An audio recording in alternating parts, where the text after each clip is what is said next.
an introduction into formerly incarcerated students. As students transition into college, they face a wide range of challenges. While formerly incarcerated students do face similar struggles to traditional college students, they have their own obstacles that traditional college students do not have to encounter. These challenges can become paradoxical due to other aspects of the student's life, specifically around support with employment, policy changes, family support, and positive peer interaction. Developmental paradox, as defined by Arditi and Parkman in 2013, embodies contradictions between expectations for the student and the reality and direct obstacles put in place due to their status as formerly incarcerated. An example may be that although employment is necessary for one to have independence, it is out of reach for formerly incarcerated students due to their affiliation with the criminal justice system. Overall, institutions have a severe lack of direct resources for students who have been formerly incarcerated. Some student support services that are already in place may have programs that can counteract some of their obstacles. However, these services and services across higher education need greater knowledge around the specific challenges of formerly incarcerated students to provide them with the complex development they deserve. There are very few, if any at all, specific student services directed at formerly incarcerated students. The lack thereof of these services, coupled with the negative campus and societal perceptions, particularly for formerly incarcerated students of color, lead to feelings of isolation and being reduced to their criminal record. As a result, formerly incarcerated students suffer in areas of identity and maturity development and academic retention and matriculation. A 2013 federal study found that 94% of individuals in state prisons who are nearing reentry identified education as a key need. Adjusting to college environment will play a critical role in not only their academic, personal, and professional development, but education can help in reducing recidivism for formerly incarcerated students. Goals and outcomes. To prevent further isolation, better retention, and validation for the undergraduate population, interventions will be tailored for formerly incarcerated students. Specifically, looking at students who were tried as an adult or was an adult when tried, attending a 2 or 4 year institution. This project will utilize Knevel Camp's Practice the Theory to Practice model, or PTP, to provide the necessary challenge and support to reduce achievement, retention, and matriculation gaps. Integrative theories will be used to address retention, graduation, and professional development for formerly incarcerated students. Interventions will consist of life skills development, academic advising, career readiness programs, and programs centered around validation. Formerly incarcerated students have been forced to hold the weight and stigma of their past action, and often feel restricted in their career and life opportunities because of it. The interventions aim to help boost confidence in their academic and career aspirations and break down possible obstacles in the place. The intervention's learning outcomes are to 1. Students will be able to find support services on campus that will benefit them and make them feel safe. 2. Students will be able to learn leadership, public speaking, social justice, and professional development skills. And 3. Students will be able to identify strategies for reducing the rate of recidivism within formerly incarcerated students. The literature lets us know that many formerly incarcerated individuals want to attain a higher education degree. However, they face many obstacles because of their record. The university becomes hesitant in granting formerly incarcerated individuals admissions, claiming concerns for the safety of the rest of the student population. The literature wants to acknowledge also that people of color tend to make up a large percentage of the individuals with criminal records because of certain laws and policies in place. Even after gaining admissions, students with criminal records still face the issue of financial stability. For many of them, finding employment is rather difficult because of their history. Also, financial aid is either very limited or almost non-existent to them. While their formerly incarcerated identity is hidden and invisible to the rest of the student population, these students still fear what their colleagues might think of them upon finding out that they have served time. The irony is that we expect formerly incarcerated folks to become active members of our society, yet when it comes time for us giving them a second chance, we fear giving it to them because of what their record might say. In order to best serve the student population, we will be using Rendon's validation theory and Brenner's ecological system theory for our intervention. Using Rendon's validation theory, we must be able to create a support system in which we continuously find ways to reaffirm and validate the struggles formerly incarcerated students have experienced and will continue to experience in their higher education process. Understanding the self-doubt that they may hold, we want to ensure that we are creating a space that makes the students feel safe and welcomed. Bronfenbrenner's theory allows us to understand the interactions between the individual and their environment. The environmental factors can help student affairs professionals understand where the most support is needed when assisting in the retention and development of formerly incarcerated students.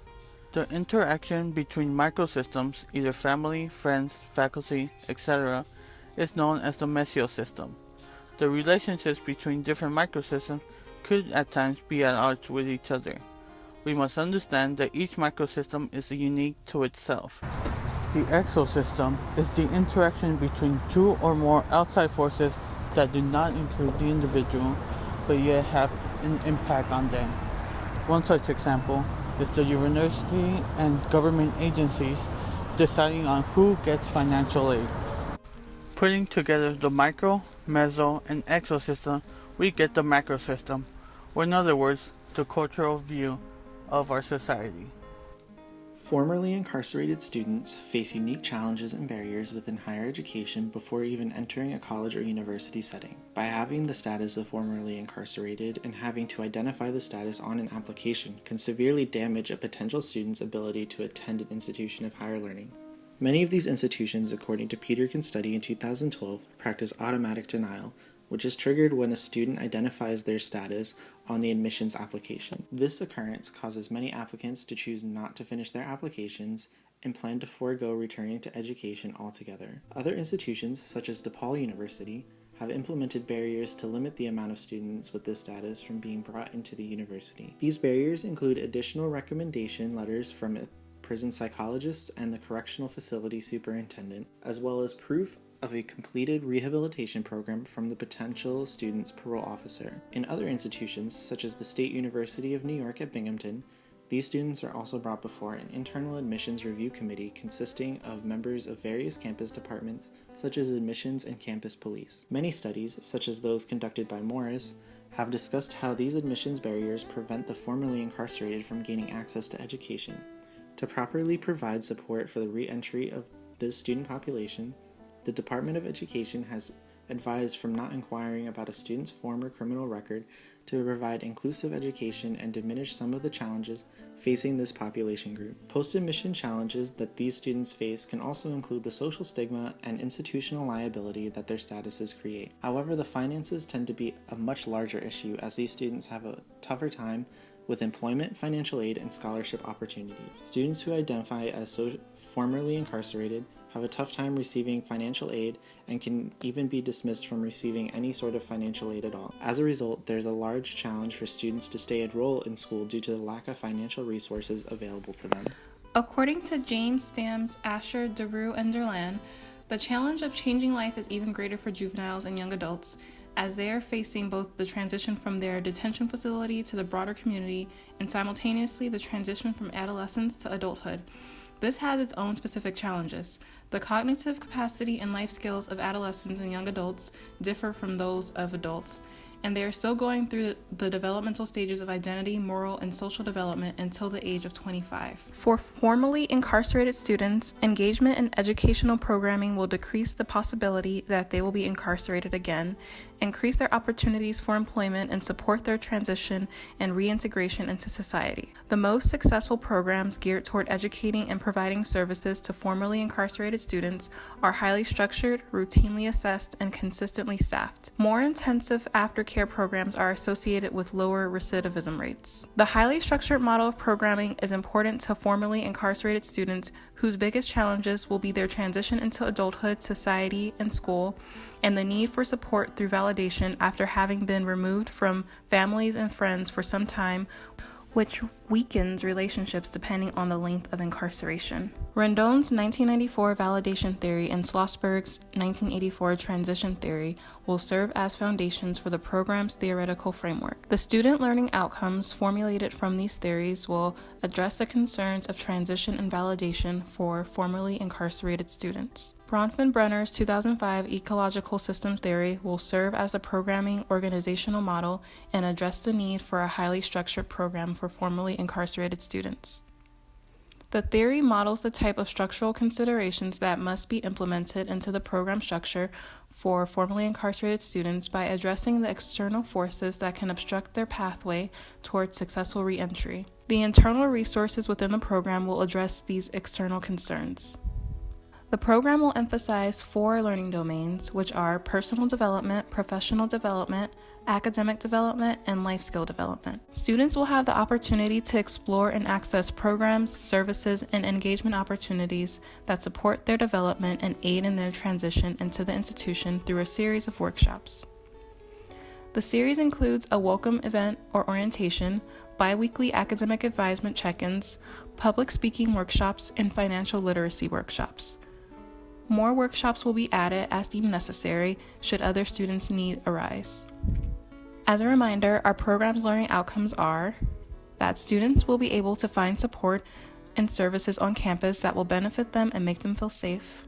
Students will be able to learn leadership, public speaking, social justice, and professional development skills. And students will be able to identify strategies for reducing their rate of recidivism. Each learning outcome will be achieved by student participation in an activity or workshop series within the center. In order to assess our learning outcomes as we initiate interventions, we begin by addressing the needs of our students. Our first intervention is our Resource Center Welcome Day. As our first intervention, it is intentionally designed to form connections with incoming students who were formerly incarcerated with various support services that will be most fruitful to them throughout their college experience. Through this intervention, using Bronfenbrenner's 1994 ecological system, students will learn to add to their microsystems, which ultimately influences their development. Moving forward, our next intervention is the Bridge Program Series, which addresses Bronfenbrenner's 1994 ecological system in assisting students in understanding how institutions provide support, thus moving students closer to the macro system. The Bridge Program System is the opportunity to bridge the understanding between financial literacy and financial capability during the transition out of the prison system and back into mainstream society. Following intervention, public speaking workshop addresses the vocational skills imperative to their professional environment. Students that participate will begin to reevaluate their own perceptions of their future roles in the professional realm. In many ways, public speaking is imperative as it can be the deciding factor in terms of career development, growth within business, and relationships with family and friends. As students develop these skills, it is directly linked to increasing their self-confidence. It allows students to feel more comfortable around people and networking opportunities, and also enhances their ability to express themselves appropriately in a vital way. Furthermore, our following intervention, academic advising, is a structured workshop which will allow students to gain the opportunity to have one-on-one engagement with campus representatives, addressing informal theory linked to Rendon's 1994 validation theory by acknowledging the strengths each formerly incarcerated student has upon entry into the program. This intervention will provide students with an imperative link to various campus services and provide academic bridges to these services and students. In addition, this intervention addresses Schlossberg's 1984 transition theory by allowing students to identify how their strengths apply to their educational setting. Using Strengths Finders assessments, students are able to identify majors and minors that align with their strengths. The fifth intervention, Career Readiness and Professional Development Program, will be addressing upon the framework of Marcia's 1966 Eagle Identity Theory as students navigate through foreclosure towards reaching identity achievement. At this point, students acknowledge a commitment to the direction of their occupational goals. Students will fuse their academic and professional lived experiences to formulate a better understanding of their career path and how it connects to servicing their community. Merging Yoso's 2005 Community Cultural Wealth, students are connected to a space that will validate their lived experiences as assets and not liabilities or barriers to their personal aspirations. Due to our holistic approach, we intentionally formed learning domains, objectives, and outcomes that focus on various components of the student's learning process, which are directly influential to their personal and professional endeavors. The Reentry and Success Resource Center, RSRC, serves as a community and platform for formerly incarcerated students to retrieve educational programming engagement that will help decrease the possibility of recidivism, increase the likelihood of opportunities of employment, and also support their reintegration into society. As formerly incarcerated students face challenges regarding their transition into adulthood, school, and society, the Reentry Resource Center will bolster their personal and professional endeavors through validation. The RSRC creates a community for for formerly incarcerated students to decrease isolation, increase retention, and provide students with a safe space to foster and develop life skills, retrieve academic advising and support. The program will be consistently assessed through surveys, reports, and interviews. Based on our analysis of our retrieved data, results will determine how effective our program is and if reevaluation of our learning outcomes and program models is necessary. The Welcome Day is a partnership between our center and Student Support Services, current students and alumni who want to support our incoming students. The Welcome Day is designed to form connections with incoming students who were formerly incarcerated and the support service systems that will be most beneficiary to them. The Welcome Day also serves as an opportunity for the incoming students to form connections with other incoming students as well as current students, so that they know familiar faces on campus on the very first day. It is also an opportunity to find at least one or two administrators who can serve as potential mentors on campus so that they have a strong support system upon starting on their first day as well. The Bridge program is a financial-based intervention that's main mission is to bridge the gap between financial literacy and financial capabilities among formerly incarcerated students. This is a multi-session or semester-long workshop series focusing on various aspects of financial understandings that can also incorporate internal and external cooperation among professionals. Its main student outcomes are to create an environment where students can properly fill out financial aid and scholarship forms, as well as assist students in identifying various financial-based resources that they will be able to utilize while in college. The first workshop is specifically to assist incoming formerly incarcerated students with identifying potential funding resources for their education and would utilize financial aid counselors and potential external organizations. The second workshop, entitled I Oughta Know This, covers the basics of saving and budgeting, where upperclassmen, alumni, and the Resource Center would assist students with the basics of budgeting and saving, as well as credit cards and balancing a checkbook. The third workshop, students will get a crash course in filling out their taxes. The accounting department would assist students in filling out their tax returns so that they would hopefully be able to file for financial aid in the future and be prepared for final workshop in the series, which is how to apply for FAFSA, in which students would work with people from financial aid in order to develop their FAFSA forms, as well as identifying scholarships. In order to improve this program, a post-assessment of each workshop will help develop new ideas and identify areas of weakness to be strengthened. Public speaking class lesson plan. Learning outcomes. 1. Students will be able to apply skills to learn to write, prepare, and present a speech. And 2, students will be able to explain public speaking skills that can help students present themselves in a professional manner. Learning standards include professional development, life skills, personal development, and academic development. Learning outcomes are related to theory. The first learning outcome addresses informal theory, while the second learning outcome draws upon Brenner's ecological system theory. This learning outcome will allow students to begin to reevaluate their own perceptions of their future roles in the professional realm. First, we'll begin with introductions for 5 minutes, an icebreaker for another 5 minutes, and then the speaker bureau guests will give a presentation about the importance of public speaking for 20 minutes. A presentation on professionalism will be given for 15 minutes, and then a discussion with the speaker bureau guests will continue on how to write, prepare, and present well with public speaking for 30 minutes. Facilitators will ask students to think about a topic they are passionate about that they want to share with the class for 5 minutes. Facilitators will ask students to write a 2-minute speech about said topic to share with the class, and the guest speaker and facilitators will be available for questions and help for 15 minutes. Students will practice speeches, utilize tips and tricks learned throughout the class for 15 minutes, and students will present their speeches and listen to others as well for 1 hour. The day after the class, assessments will be sent out to the participating students. This assessment will ask them to self-evaluate what they learned from the class, how it will help them in their future careers, and ask for suggestions for improvement upon the program. We encourage those who are interested in formerly incarcerated students to continue to do research and provide services within higher education. Thank you for your time.